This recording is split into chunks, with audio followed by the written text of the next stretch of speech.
বাজান, মা, তোমার জন্য ভাত নিয়ে আইছি। আচ্ছা মা, তুমি এই রোদ্রের মধ্যে এত কষ্ট করে ভাত নিয়ে আসলে আমার জন্য?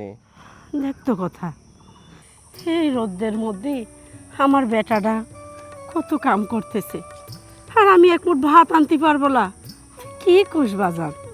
মা, আমরা তো গরিব মানুষ, আমরা যদি রোদ্রের মধ্যে কাজ না করি, রোদ্রে পড়বো, বৃষ্টিতে ভিজবো, তাহলেই তো এক মুঠো ভাত খাইতে পারবো, তাই না?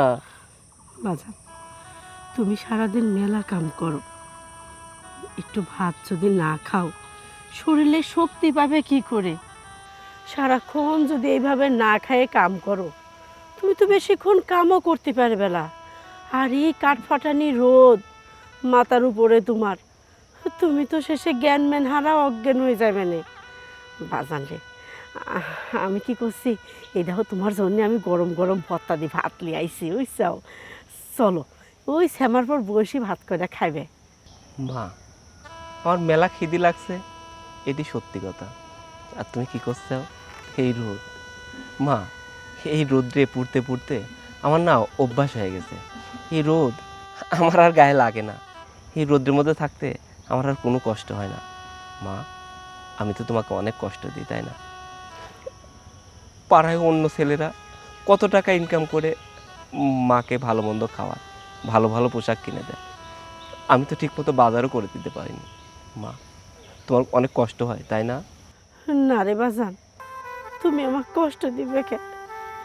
আল্লাহর কাছে হাজার হাজার শুকরিয়া, তোমার মতো একটা বেটা আমি পেটে ধরেছি।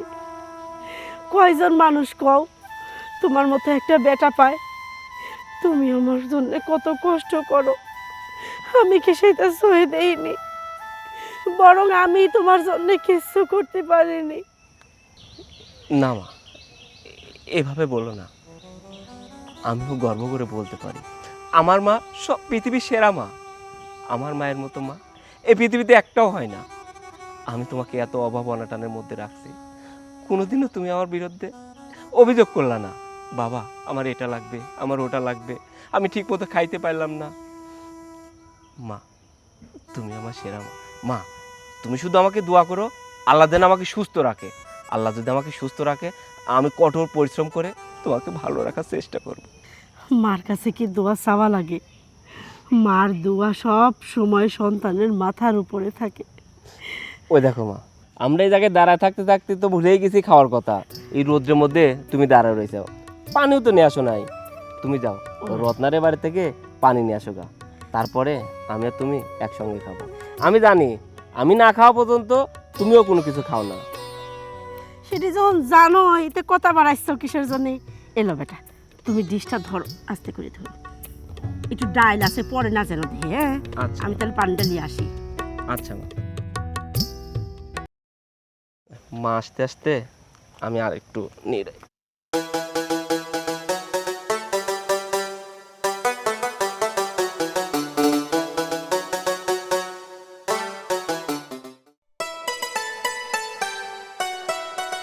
সোহেল, কিছু বলবে? হ্যাঁ, তোমাকে আমি অনেক কিছু বলতে চাই, কিন্তু তুমি তো আমার কোনো কথাই শুনতে চাও না। আমাকে দেখলেই তুমি পালিয়ে যাও। কিন্তু কেন সোহেল? আমি কি বাঘসাপ? না, তুমি বাকসা ভাবে কে? তুমি তো একজন মানুষ।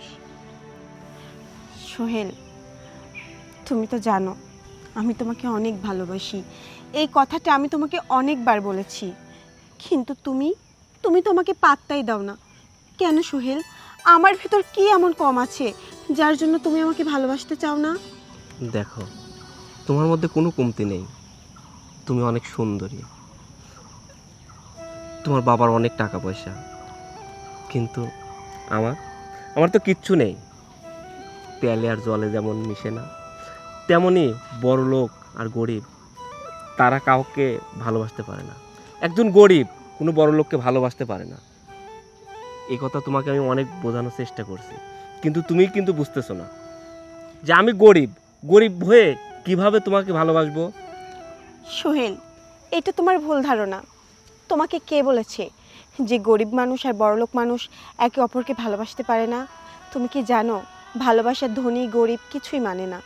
আর তাছাড়া আমি তো তোমাকে ভালোবাসি, তাহলে তোমার তো আপত্তি কোথায়? সোহেল দেখো, আমি তোমাকে ছাড়া বাঁচবো না, আমি তোমাকে বিয়ে করতে চাই। তুমি আমাকে বিয়ে করো, দেখবা তুমি আমাকে বিয়ের পরে আমার বাবা ঠিকই মেনে নেবে। আমি তো আমার বাবার একমাত্র মেয়ে, আমার বাবা আমার সুখের জন্য সব কিছু মেনে নিতে পারবে। দেখো আখি, আমি তোমাকে বিয়ে করতে পারবো না। তুমি তো জন্ম নিছো সোনার চামচ মুখে নিয়ে। আমরা গরিব মানুষ, আমরা একবেলা খাইতে পারলেও আর একবেলা ঠিকমতো খাইতে পারি না। অনেক সময় না খেয়ে থাকতে হয়। আর তুমি বলছো তুমি আমাকে ভালোবাসো। কথায় আছে না, অভাব যখন দরজায় করে না রে, ভালোবাসা জানালা দিয়ে পালায়। আমি যদি তোমাকে বিয়ে করি, তুমিও ঠিক 2 দিন পরে আমাকে থুয়ে পালিয়ে যাবে। তাই আমাকে ভুলে যাও। না না সোহেল, তুমি এখনও আমাকে চিনতে পারোনি। আরে আমি তো তোমার বিষয়ে সবই জানি, যে তোমরা গরিব মানুষ। আমি যদি সব কিছু মেনে নিয়ে তোমার সাথে সংসার করতে পারি, তাহলে তোমার এত চিন্তা কি? আর তাছাড়া আমার বাবার তো টাকা পয়সার কোনো অভাব নেই। আমার বাবার আমি একমাত্র মেয়ে, আমার বাবার যা কিছু আছে সব কিছু আমার। তাই তুমি আমাকে বিয়ে করলে অনেক সুখেই থাকবে। আমি জানি তোমার বাবা অনেক বড় লোক, আর তুমি কি বলছো তোমার বাবা এগুলো মেনে নেবে? আমি তোমাকে বললাম না, তেলে আর জলে যেমন মিশ খায় না, তেমন তোমার সঙ্গে আমাকে মানায় না। আমি যদি তোমাকে বিয়ে করি, সবাই বলবে সোহেল ছিঁড়া কাথায় শুয়ে লাখ টাকার স্বপ্ন দেখে। আরও বলবে বামুন হয়ে চাঁদের দিকে হাত বাড়াচ্ছে। দেখো, আমি বামুন হয়ে চাঁদের দিকে হাত বাড়াতে পারবো না। আমি তোমাকে ভালোবাসতেও পারবো না, আর বিয়ে তো করতেই পারবো না। সোহেল, তুমি একটিবার আমার ভালোবাসা গ্রহণ করো, তোমার এসব ভুল ধারণা সব কিছু ভেঙে যাবে। আমি আমার ভালোবাসা দিয়ে তোমাকে সব কিছু ভুলিয়ে দেবো সোহেল। প্লিজ তুমি আমাকে ফিরিয়ে দিও না। দেখো, তুমি আমার চাইতে অনেক ভালো ছেলেকে বিয়ে করতে পারবে, আর বড় লোক দেখে বিয়ে করলে তুমি অনেক সুখে থাকবে। আমি চাই তুমি অনেক ভালো থাকো, সুখে থাকো। যাই হোক, আমার মেলা কাম আছে, আমি গেলাম। সোহেল, সোহেল, সোহেলকে আমি এত ভালোবাসি, তারপরেও সোহেল আমার ভালোবাসা বুঝলো না। একদিন তুমি ঠিক বুঝবা সোহেল।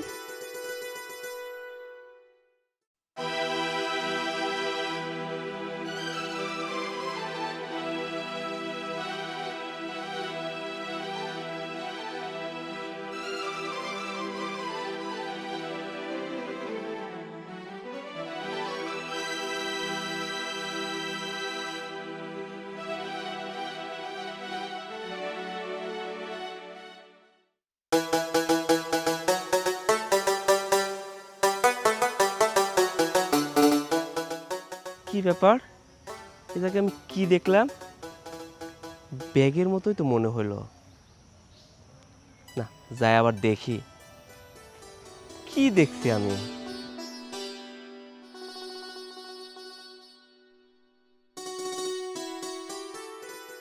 সত্যি তো, এটা একটা ব্যাগ।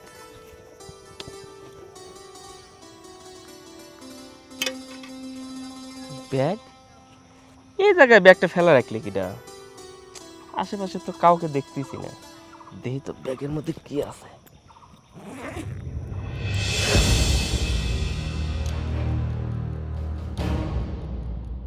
এই তো ব্যাগ ভর্তি শুধু টাকা।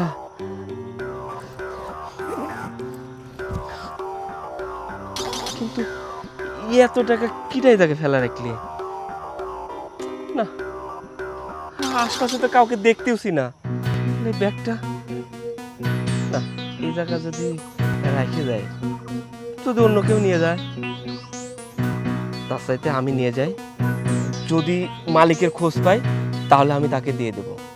আর এখন থেকে আমার একটাই কাজ, এই ব্যাগের মালিককে খুঁজে বের করা, আর খুঁজে বের করে এই ব্যাগটা তার হাতে তুলে দেওয়া। যাই, বাড়ির চাই।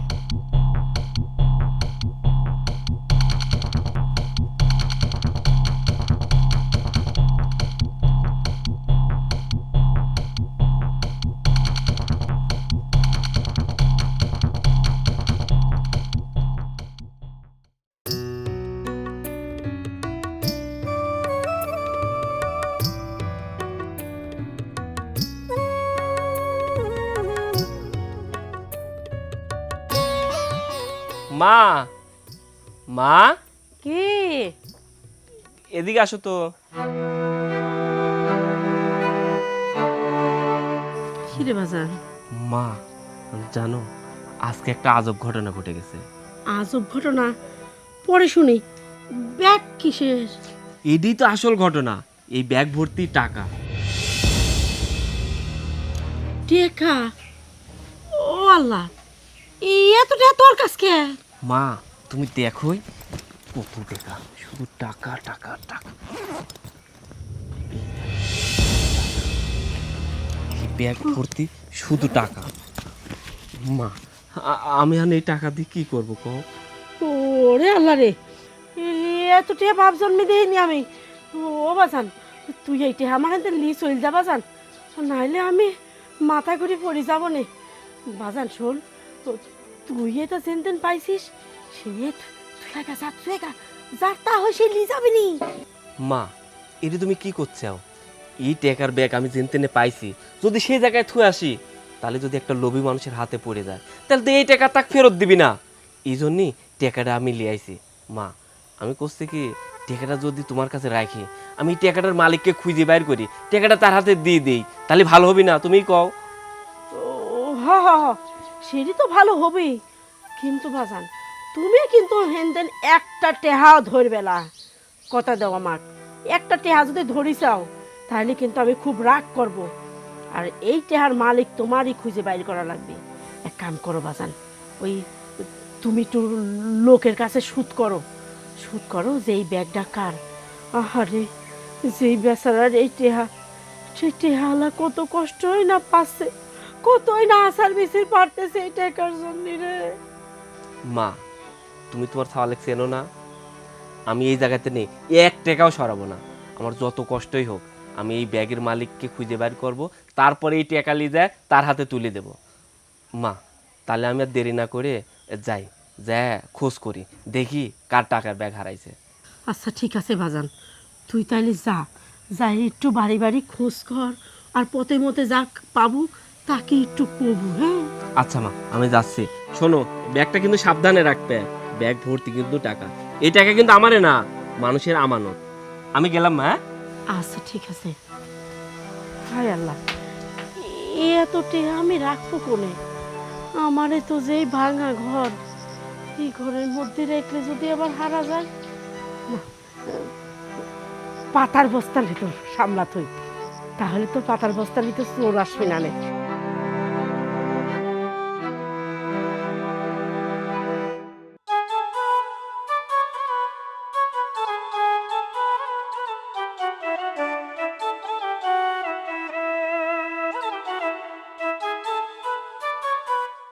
আসসালামু আলাইকুম কাকা। ওয়ালাইকুম আসসালাম। কেমন আছেন আপনি? আলহামদুলিল্লাহ ভালো আছি।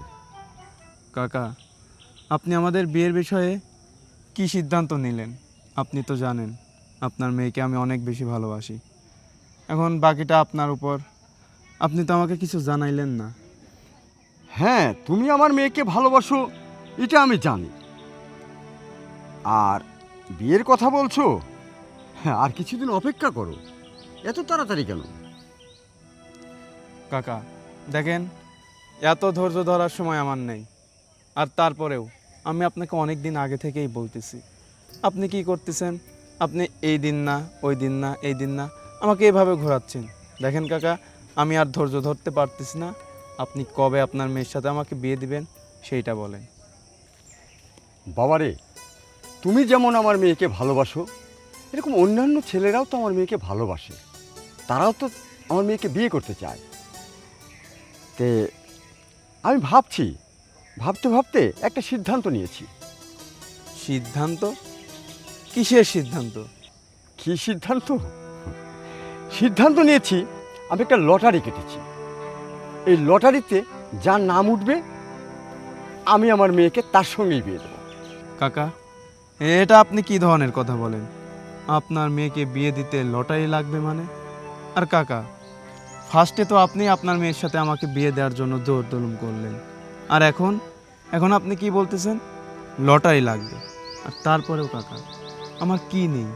ধন আছে, দৌলত আছে, টাকা পয়সা, কোনো কিছুর তো অভাব নেই।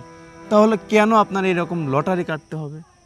বাবারে, তুমি বুঝতে পারছো না, যে সমস্ত ছেলেরা আমার মেয়েকে বিয়ে করতে চায় সবারই ধন দৌলত আছে।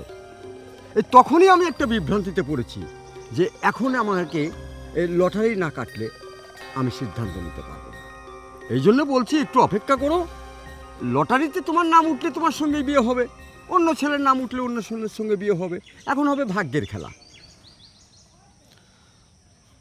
আচ্ছা ঠিক আছে, তাহলে বিষয়টা আমাকে জানায়েন। আসি কাকা, আসসালামু আলাইকুম। ওয়ালাইকুম আসসালাম।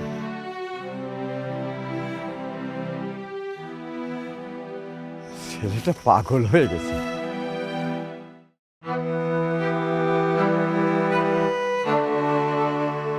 জীবন, হ্যাঁ ভাই। বলতেছি কি, তোমার কি কোনো ব্যাগ হারাইছে?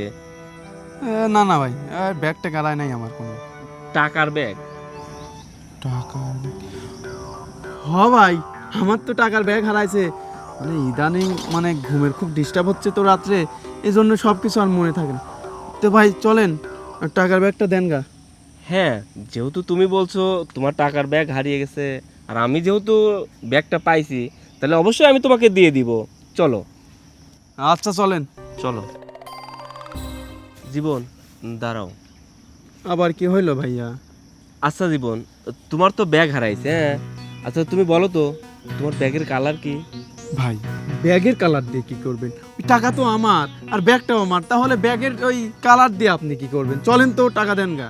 আরে ভাই, টাকা তোমার, ব্যাগ তোমার, আর তুমি ব্যাগের কালার বলতে পারবে না? তুমি শুধু কালারটাই বলো।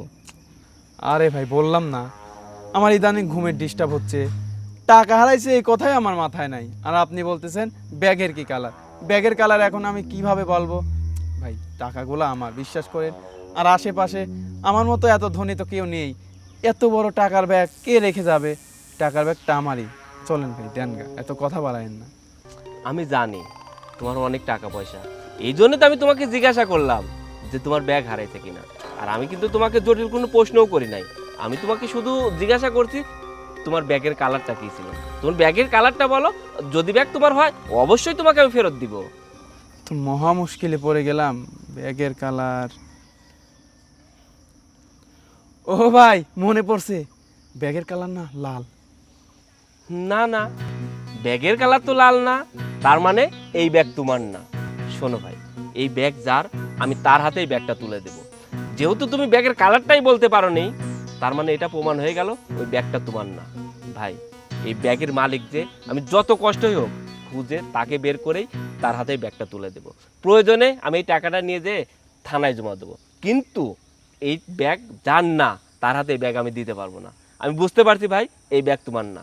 আরে ভাই, কি বলতেছেন আপনি এগুলা? ওই ব্যাগ আমারই। আর শুনিন, যদি আপনার 2-4 বান্ডিল লাগে, আরে দিয়ে দেবো নেই তো, পিছাল নেন কে? ব্যাগটা দেন গা, চলেন। তুমি আমাকে স্বার্থপর ভাবো? হ্যাঁ, আমি যদি ইচ্ছা করতাম ওই ব্যাগ পুরাটাই আত্মসাৎ করতে পারতাম, কিন্তু আমি আত্মসাৎ করব না। যার ব্যাগ আমি তাকে ফেরত দেব। আর সেটাই যদি ইচ্ছা আমার না থাকতো, তাহলে কি তোমাকে আমি জিজ্ঞাসা করতাম যে তোমার ব্যাগ হারাইছে কিনা? শোনো, আমার মনে ওরকম নোংরা চিন্তা ভাবনা নাই। আমি বুঝতে পারছি তোমার মনের মধ্যে অনেক নোংরা চিন্তা ভাবনা বাস করতেছে, এই জন্য তুমি অন্যের ব্যাগ নিজের বলে হাতিয়ে নিতে চাচ্ছ। আমি তো ভাবছিলাম তুমি ভালো একটা ছেলে, কিন্তু আমি বুঝতে পারি নাই যে টাকা পয়সা যাদের আছে তাদের মন মানসিকতাও অনেক খারাপ। তাদের চিন্তা আরো টাকার মালিক হবে, আরো বড় লোক হবে। আল্লাহ কি তোমার টাকা পয়সা কম দিছে? তুমি অন্যের ব্যাগের উপর হাত দাও, অন্যের ব্যাগ নিজের বলে দাবি করো। আরে ভাই, টাকা দেখলে কাঠের বোতল আ করে। শোনেন, আপনার কাছে তো এরকম ব্যাগ ভর্তি টাকা থাকে, আশেপাশের লোক কি বলবি যে আপনি একজন গরিব মানুষ, এত টাকা কোনে পাইছেন, সন্দেহ করবি। আর 2-4 বান্ডিল থাকলে পরে ওটা কিছু মনে হবে না। আমি সব পাড়ায় করে দেবো না যে আমি খুশি হয়ে 2-4 বান্ডিল দিছিলাম। দেখো তুমি যে আমাকে যতই উল্টাপাল্টা বুঝাও, এই ব্যাগ তো তোমাকে আমি দিচ্ছি না। আমি বুঝতে পারছি তুমি অনেক চালাক, তুমি যেভাবে হোক ব্যাগটা আমার থেকে হাতিয়ে নিতে চাচ্ছ। শোনো, আমরা গরিব হতে পারি কিন্তু আমাদের মনের মধ্যে কোনো লোভ নেই। যাও, যেখানে যাচ্ছিলাম সেখানে যাও। যত সব খালি উল্টাপাল্টা কথা। এ ভাই, এ দাঁড়াও, এ দেখ তো, শালা গরিব মানুষের মন মানসিকতা আসলেই ছোট। এরা সারা জীবনে বড় লোক হয়ে পারবি না। তো কায়দা করলাম, টাকা করে নিয়ে ফেললাম। যা কি করার, বাড়ির দিক যা।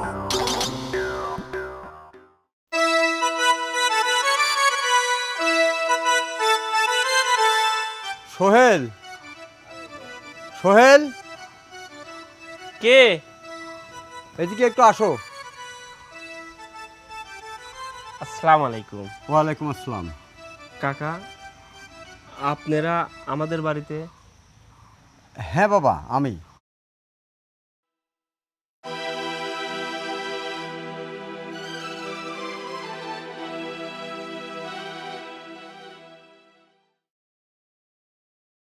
কাকা, আপনার সঙ্গে সেদিন আমার দেখা হয়েছিল। আপনি মনে হয় ভুল করে একটা টাকার ব্যাগ বাগানের মধ্যে রেখে গেছিলেন। আমার এখন মনে পড়ছে ওই ব্যাগটা ঠিক আপনারই।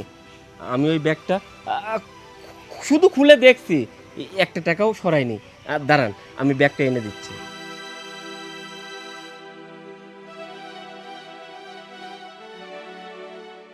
কাকা, এই নেন আপনার ব্যাগ। আপনি দেখে নেন, এই জায়গা থেকে আমরা একটা টাকাও সরাইনি। আমরা এই ব্যাগটা নিয়ে অনেক দুশ্চিন্তার মধ্যে ছিলাম। অনেক মানুষকে জিজ্ঞাসা করছি যে কারো টাকার ব্যাগ হারাইছে কিনা, কিন্তু অনেকেই বলছে আমার ব্যাগ হারাইছে, কিন্তু কেউ প্রমাণ দিতে পারেনি। এজন্য ব্যাগটা আমি তাদেরকে দিতেও পারিনি। কিন্তু এখন আমার মনে পড়ছে সেদিনে আপনিই ব্যাগটা রেখে গেছিলেন। বাবারে, ব্যাগ আমাকে খুলে দেখতে হবে না। তুমি পরীক্ষাতে পাশ করেছো। কাকা, আপনি এটা কি বলছেন? আমি তো কোনো পরীক্ষাই দিইনি, তা আমি পাশ করলাম কিভাবে? তুমি আমার পরীক্ষায় পাশ করেছো জন্যেই আমি আমার মেয়েকে নিয়ে আসছি। আমার মেয়েকে আমি তোমার হাতে তুলে দেবো। কি বলছেন কাকা? আমি পরীক্ষায় পাশ করছি জন্য আপনার মেয়েকে আমার সঙ্গে বিয়ে দিবেন? আমি তো গরিব মানুষ, আপনার মেয়ের ভরণ পোষণ আমি বহন করতে পারবো না। আমরা দিন আনি দিন খাই, যেদিন কাজ করি সেদিন খাইতে পাই, আর যেদিন কাজ করি না সেদিন আমরা মার ছেলে না খেয়ে থাকি। আমি আপনার মেয়েকে বিয়ে করতে পারবো না। আপনার মেয়েকে এনে আমি কি খাওয়াবো? আমার সেই সামর্থ্য নেই। কাকা, আমাকে মাফ করে দেন, আপনার কথা আমি রাখতে পারবো না। ও ভাইজান, আপনারা বড় লোক মানুষ, এটা যদি কোন মানুষ শুনলে আপনারই খারাপ করবেনি। দেখেন, আপনার মেয়ে লিয়ে এসে আমরা থবো কোনে? বউটা রাহারও তো একটা জায়গা লাগবে। আমরা মা বেটা এই ভাঙা ঘরেই পড়ি থাকি। ভাইজান, আমার আর এরকম কথাবার্তা কই অপমান করেন না, খুব লজ্জা পাচ্ছি ভাইজান। বাবারে, নিজেকে এত ছোট মনে করো কেন? তোমার মধ্যে যে জিনিস আছে অনেকের মধ্যে এটা নাই। একটা মানুষের সবচাইতে মূল্যবান জিনিস যেটা, সেটা তোমার মধ্যে আছে। সেটা হচ্ছে সততা, নিষ্ঠা। আর এই কারণেই আমি তোমাকে বলছি তুমি পরীক্ষা পাশ করেছো। কাকা, আপনি বারবার আমাকে বলতেছেন আমি নাকি পরীক্ষায় পাশ করছি, কিন্তু আপনারা আমাকে কেন পরীক্ষা নিলেন সেটাই তো আমি জানি না। আর কি জন্যই বা আমাকে পরীক্ষা করবেন? কেন পরীক্ষা পাশ করেছো আর কিসের পরীক্ষা পাশ করেছো জানতে চাও? হ্যাঁ, আমরা সেটা জানতে চাই। তাহলে শোনো। আচ্ছা মলি, তুই আমার উপর কেন এত রাগান্বিত হচ্ছিস? আমি যে তোকে কালকেও ফোন দিলাম, তুই ফোনটা রিসিভ করলি না, তাহলে আমি কিভাবে জানবো যে তুই আজকে কলেজে আসবি? তুই যদি আমাকে কালকে বলতি যে তুই আজকে কলেজে যাবি, তাহলে আমি কি বাসায় বসে থাকতাম? ঠিক কলেজে যাইতাম। তুই তো জানিস তোকে ছাড়া আমার একটুও ভালো লাগে না। আচ্ছা শোন, আমি তোকে পরে ফোন দিয়ে কথা বলছি। তুই এখানে ফোনে কথা বলছিস আর আমি সারা বাড়ি খুঁজে খুঁজে তো পাচ্ছি না। কেন বাবা, কি হয়েছে, কিছু বলবা? হ্যাঁ রে মা, কিছু বলবো জন্যই তো তোকে খুঁজছিলাম। কি বলবো বাবা, বলো। কারণ মেয়েরা যখন আস্তে আস্তে বড় হয় না, তখন বাবাদের অনেক চিন্তা ভাবনা আসে, অনেক কথা বলার আসে। আমাকে নিয়ে তোমার তো কি চিন্তা বলো তো? হ্যাঁ, আমি কি তোমার কথা মতো চলি না যে তুমি আমাকে নিয়ে এত দুশ্চিন্তা করবা? মারে, তুই কথা মতো চলিস, তোর প্রতি আমার সে বিশ্বাস আছে। তবু আমরা বাবা না, আমাদের তো চিন্তা হয়। মেয়ে যখন আস্তে আস্তে বড় হয় তখন চিন্তাটা আরও বাড়ে। এই দেখ, তুই বড় হয়েছিস, আস্তে আস্তে বিয়ের উপযুক্ত হলি। এখন আমার চিন্তা, ভালো একটা ছেলে দেখে তোকে আমাকে বিয়ে দিতে হবে না? হ্যাঁ, তবেই তো আমি শান্তি পাবো। বাবা, মেয়ে হয়ে যেহেতু আমি জন্ম নিয়েছি, সেহেতু বিয়ে তো করতেই হবে। তবে এখন না বাবা, আমি এখন বিয়ে শাদী করব না। আরও কিছুদিন যাক, তারপর আমি বিয়ে করব। মারে, তুই যতই বলিস, তোরা যখন মেয়েরা যখন বড় হয় তখন বাবাদের চিন্তা ভাবনা এমনিতে বেড়ে যায়। এই যে এখন তোকে বিয়ে দিতে হবে, শ্বশুর বাড়িতে যাবি, আমার বাড়িতে কয়দিন রাখবো তোকে বল? তবে আমি সিদ্ধান্ত নিয়েছি জীবনের সঙ্গে তোর বিয়েটার কাজ সেরে ফেলবো। বাবা, তুমি জীবনের সাথে আমার বিয়ে ঠিক করেছো? এটা কিছুতেই সম্ভব হবে না বাবা, কারণ তুমি ভালো করেই জানো যে আমি সোহেলকে ভালোবাসি, আর আমি সোহেলকে ছাড়া আর কাউকে বিয়ে করতে পারবো না। তুই সোহেলকে ভালোবাসিস, এটা ভালো কথা, কিন্তু জীবনকে, ওকে তো আমি পছন্দ করেছি, আমি ওকে জামাই বানাতে চাই। তোর এখানে অমত কিসের? অমতের একটাই কারণ বাবা, কারণ আমি সোহেলকে ভালোবাসি।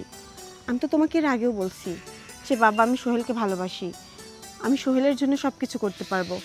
আর তুমি বলছো আমি সোহেলকে রেখে জীবনকে বিয়ে করব? না বাবা, এটা আমার দ্বারা হবে না। আচ্ছা ঠিক আছে, তুই সোহেলকে পছন্দ করিস, আমি জীবনকে পছন্দ করি, এই দুইজন তো। তাহলে এই দুইজনের মধ্যে আমি একটা পরীক্ষা নেব, কারণ আমার মেয়েকে যার হাতে তুলে দেব সে কেমন, আমার মেয়েকে সুখে রাখতে পারবে কি না, এটা আমার পরীক্ষা নিয়ে জানতে হবে না? যে পরীক্ষায় উত্তীর্ণ হবে আমার মেয়েকে আমি ঠিক তার হাতে তুলে দেব। বাবা, তুমি যতই পরীক্ষা নাও, আমার মনের বিশ্বাস এই পরীক্ষায় সোহেলই উত্তীর্ণ হবে। কারণ আমি সোহেলের ভিতর যে সততা দেখেছি, সেটা আমি আর অন্য কোনো ছেলের মাঝে পাই না বাবা।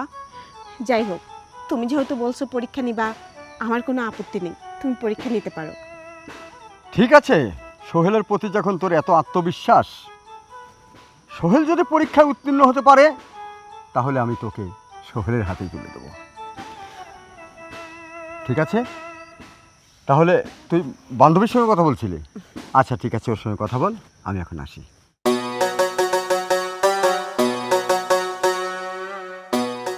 বাবা, তুমি যতই পরীক্ষা নাও, আমি জানি এই পরীক্ষায় সোহেলই উত্তীর্ণ হবে।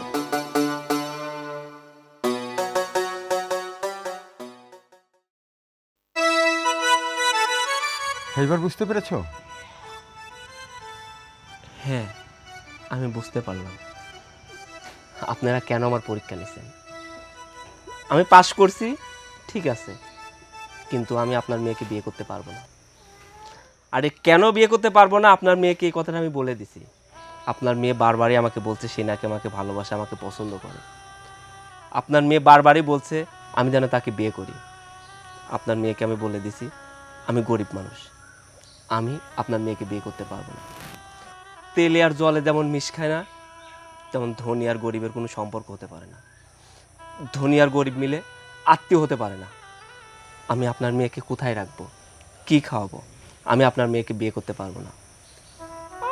আপনারা আমাকে ক্ষমা করে দেবেন। আমার বেটা ঠিকই কইছে, আপনি এখন আবেগের বসে বসে মেয়ের আবদার শুনে বিয়েটা দিতে রাজি হয়েছেন, কিন্তু যখন মেয়ে এই বাড়িতে এসে কষ্টে থাকবি, দুঃখে থাকবি, তখন উল্টা আপনিই করবেন আমার মেয়ে কে কষ্টে রয়েছে, আমার মেয়ে ভাতের কষ্ট করে, কাপড়ের কষ্ট করে। মাফ করেন ভাইজান, আপনারা বড় লোক মানুষ, আমরা ফকির মানুষ, গরিব মানুষ, এত বড় শাস্তি দিয়েন না। আমার মনে হয় কি আপনার এই মেয়ে দেওয়া না, আমার এই মা বেটার উপরে শাস্তি দেওয়া হচ্ছে। এটা একটা আচ্ছা, আপনারা নিজেদেরকে অত ছোট মনে করেন কেন? আমি বড়লোক হতে পারি, আমার অর্থ সম্পদ থাকতে পারে, কিন্তু আমি অনেক পরীক্ষা নিরীক্ষা করে যে পরশ পাথরটা অর্জন করেছি, এই পরশ পাথরটা আমি আর হারাতে চাই না। আমি জানি এই পরশ পাথরের কাছে আমার মেয়েটা থাকলে সে কোনো দিন অভাব অনটনে থাকবে না, এই আত্মবিশ্বাসটা আমার আছে। সত্যি কইছেন, আপনি সব জানি শুনি বিশ্বাস করি মেয়ে দিতে চাইছেন। হ্যাঁ, আমি জেনে শুনেই মেয়ে দিতে চাচ্ছি। কিন্তু আপনার মেয়েকে যে বিয়ে করে আমি রাখবো কোথায়? এ বাড়িতে থাকার জায়গা নাই। সে চিন্তা তোমাকে করতে হয় না বাবা, তুমি আমার মেয়েকে নিয়ে আমার বাড়িতেই থাকবে। না না, এটা কোনোভাবেই সম্ভব না। এলাকার সব মানুষ বলবে আমি ঘর জামাই থাকি। না, আমি সেটা করতে পারবো না। আমার ছোট থেকেই স্বপ্ন আমি নিজে উপার্জনের টাকা দিয়ে আমি নিজে সংসার করব, আমার নিজের জীবন চালাবো। আমি যদি বিয়ে করি আমার বউকেও আমার নিজের উপার্জনের টাকা দিয়ে চালাবো। আমি ঘর জামাই থাকতে পারবো না। আর আমি যদি আপনার বাড়িতে ঘর জামাই থাকি তাহলে আমার মা কোথায় থাকবে? বাবারে, তুমি ঘর জামাই বলছো কেন? তোমাকে যদি আমি সন্তান হিসাবে স্থান দেই, আমার ছেলে হিসাবে তুমি আমার বাড়িতে থাকতে পারবে না? হ্যাঁ, আর তোমার মার কথা বলছো? তুমি যদি আমার সন্তান হও, তোমার মা তো এমনি আমার বোন।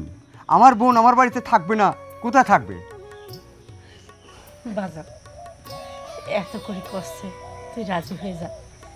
ছোটবেলায় তোর কোনো সময় কারো ভালোবাসা পাইসনি, আজ ভালোবাসার একটা মানুষ পাইছিস। মা, তুমি যেহেতু বলছো তাহলে আমার আর অমত নেই, আমি রাজি। দেখেছো সোহেল, তোমাকে আমি বলেছিলাম না আমার বাবা সবার থেকে আলাদা। হ্যাঁ বাবা, আজকে আমার সবচাইতে খুশির দিন যে আমি আমার মেয়েকে একটা সুপাত্রের হাতে তুলে দিতে পারলাম।